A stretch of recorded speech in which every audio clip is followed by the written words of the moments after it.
Bonjour à tous, une nouvelle semaine, une nouvelle revue digitale.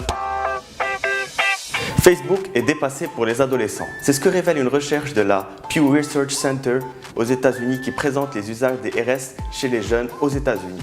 Dans le top 3, nous retrouvons Instagram, YouTube et Snapchat, mais pas Facebook. Dans la même étude en 2014-2015, 71% des jeunes disaient être des utilisateurs de Facebook réguliers.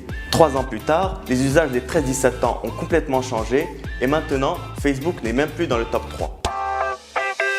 GitHub vient d'être acheté par Microsoft. Si vous ne connaissez pas, GitHub est une solution open source permettant aux développeurs de stocker et partager leur code. À travers cette acquisition, Microsoft va pouvoir intégrer GitHub à ses process et solutions, mais également pouvoir accéder à une base de données de plus de 27 millions de développeurs, chose qui n'a pas l'air énormément de plaire à cette communauté dont beaucoup sont en train de quitter GitHub vers d'autres solutions similaires open source. Google Search vient de détrôner Facebook en tant que principale source de trafic référent vers les sites web. Un déclin de trafic de Facebook qui survient après la modification de l'algorithme en janvier 2017. Aux tendances que révèlent toutes ces informations révélées par Chartbeat lors de leur dernier rapport, c'est que les internautes ont de plus en plus tendance à rentrer directement sur les sites web et non à travers des réseaux sociaux comme Facebook. YouTube propose de nouvelles solutions pour plus de conversions. Chaque mois, c'est 1,8 milliard de personnes qui se rendent sur YouTube pour regarder des vidéos. Cette augmentation est notamment due au progrès des smartphones et la vitesse de connexion. Cette audience pousse YouTube à proposer de nouvelles solutions publicitaires nommées Direct Response. Ces solutions étaient réservées à seulement quelques publicitaires, mais maintenant elles seront valables pour tout le monde.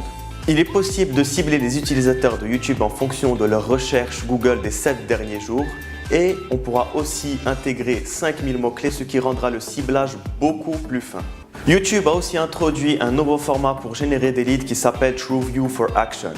Un bandeau en bas de la vidéo sera introduit avec plusieurs call to action selon les objectifs de campagne. Les bannières sur YouTube, on a tous tendance à les ignorer. La marque d'adhésif Fevical en a décidé autrement.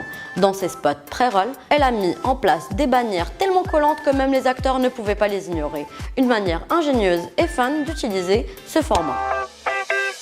Vous pouvez désormais envisager votre déploiement à l'international de manière beaucoup plus efficace. C'est en tout cas la promesse du nouvel outil de Facebook, Cross Border Insights, une plateforme qui permet d'avoir des insights très forts basé sur des campagnes menées à l'international.